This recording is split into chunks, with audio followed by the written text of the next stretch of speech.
বাংলা সংবাদ। আসসালামু আলাইকুম। বাংলাদেশ বেতার রাজশাহী স্থানীয় সংবাদ পড়ছি উমাইয়া সিদ্দিকা নিশা। রাজশাহীতে গত ২৪ ঘণ্টায় হামের উপসর্গ নিয়ে আরও ৩ শিশুর মৃত্যু হয়েছে। এর মধ্যে রাজশাহী মেডিকেল কলেজ হাসপাতালে মারা গেছে ২ জন এবং একটি বেসরকারি হাসপাতালে মারা গেছে ১ জন। রাজশাহী মেডিকেল কলেজ হাসপাতালের মুখপাত্র ডাক্তার শঙ্করকে বিশ্বাস জানিয়েছেন, গত ২৪ ঘণ্টায় হাসপাতালে হামের উপসর্গ নিয়ে ২০ জন শিশুকে ভর্তি করা হয়েছে। ফলে বর্তমানে হাম সংক্রমণে ১৩৮ জন শিশু ভর্তি আছে। তবে সুস্থ হওয়ায় হাসপাতাল থেকে ছাড়পত্র দেওয়া হয়েছে ৫ জনকে। তিনি আরও জানান, হামের উপসর্গ নিয়ে হাসপাতালে মোট মারা গেছে ৪২ জন শিশু। এদিকে গতকাল থেকে রাজশাহীর গোদাগাড়ী উপজেলায় শিশুদের হামের টিকা দেওয়া হচ্ছে। রাজশাহীর সিভিল সার্জন জানান, ৫ থেকে ৫৯ মাস বয়সী সকল শিশুকে টিকা দেওয়া হবে। প্রতিদিন সকাল ৯টা থেকে ৫টা পর্যন্ত নিয়মিত টিকাদান কার্যক্রম চলবে। সিরাজগঞ্জে no fuel card no petrol octane নীতিতে তেল বিক্রি করায় গ্রাহকদের মধ্যে স্বস্তি ফিরেছে।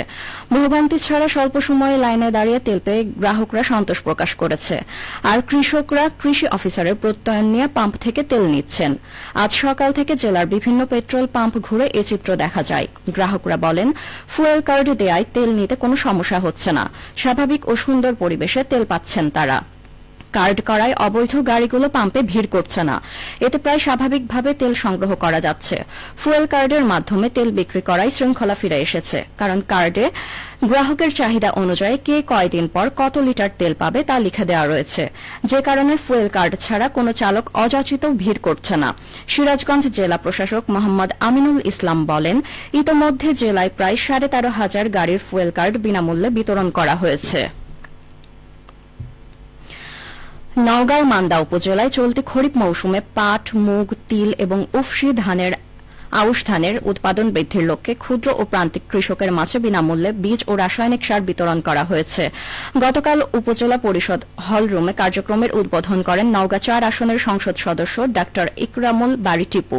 সংশ্লিষ্টরা জানিয়েছেন, চলতি খরিফ মৌসুমে মান্দা উপজেলার ১১,৫০০ জন কৃষকের মাঝে বিনামূল্যে ৫ কেজি করে উপসি জাতের আউশ ধানের বীজ, ১০ কেজি করে ডিএপি সার, ১০ কেজি করে এমওপি সার, ১৫০ জন কৃষককে ১ কেজি করে পাট বীজ, ১০ কেজি ডিএপি সার, ৫ কেজি করে এমওপি সার, ৭০ জন চাষিকে ১ কেজি করে তিল বীজ, ১০ কেজি ডিএপি, ৫ কেজি করে এমওপি সার এবং ৪০ জন কৃষকের মাঝে ১ কেজি করে গ্রীষ্মকালীন মুগ ডালের বীজ, ১০ কেজি ডিএপি এবং ৫ কেজি করে এমওপি সার বিনামূল্যে বিতরণ করা হয়। সিরাজগঞ্জের উল্লাপাড়ায় বাড়ছে পাটের আবাদ। এবারও ব্যাপক হারে সোনালী আঁশখ্যাত এই ফসলটির চাষাবাদ করছে কৃষকেরা। চলতি মৌসুমে উল্লাপাড়া জেলায় ১,৬৭০ হেক্টর জমিতে পাট আবাদের লক্ষ্যমাত্রা নির্ধারণ করেছে স্থানীয় কৃষি বিভাগ। ইতোমধ্যেই প্রায় ৪০১ হেক্টর জমিতে পাট বীজ রোপণ করা হয়েছে। কৃষকেরা এখন পাট আবাদের জন্য জমি প্রস্তুত, পাট বীজ রোপণ ও পরিচর্যায় ব্যস্ত সময় কাটাচ্ছে। ভালো ফলনের আশায় অধিকাংশ জমিতে স্থানীয় জাতের পাশাপাশি হাইব্রিড ও উচ্চ ফলনশীল জাতের বীজ রোপণ করা হচ্ছে। উল্লাপাড়া উপজেলা কৃষি অফিসার কৃষিবিদ সুবর্ণা ইয়াসমিন বলেন, লাভজনক হওয়ায় পাট আবাদ বৃদ্ধি পাচ্ছে। ভালো ফলন নিশ্চিত করতে জাত নির্বাচন সহ নানা সহযোগিতা দেওয়া হচ্ছে কৃষি বিভাগ থেকে। ক্রীড়া হলে পেশা, পরিবার পাবে ভরসা, এই প্রতিপাদ্যে নাটোরে জাতীয় ও আন্তর্জাতিক ক্রীড়া দিবস পালন করা হয়েছে। দিবসটি উপলক্ষে আজ জেলা প্রশাসকের সম্মেলন কক্ষে আয়োজিত আলোচনা সভায় সভাপতিত্ব করেন অতিরিক্ত জেলা প্রশাসক সার্বিক মোহাম্মদ আবুল হায়াত।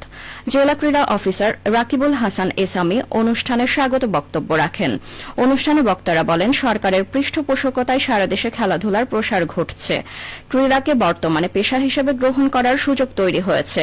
ক্রীড়ার মাধ্যমে খেলোয়াড়দের আর্থিক অবস্থান সুসংহত হওয়ার পাশাপাশি দেশে সুনাম অর্জন করা সম্ভব।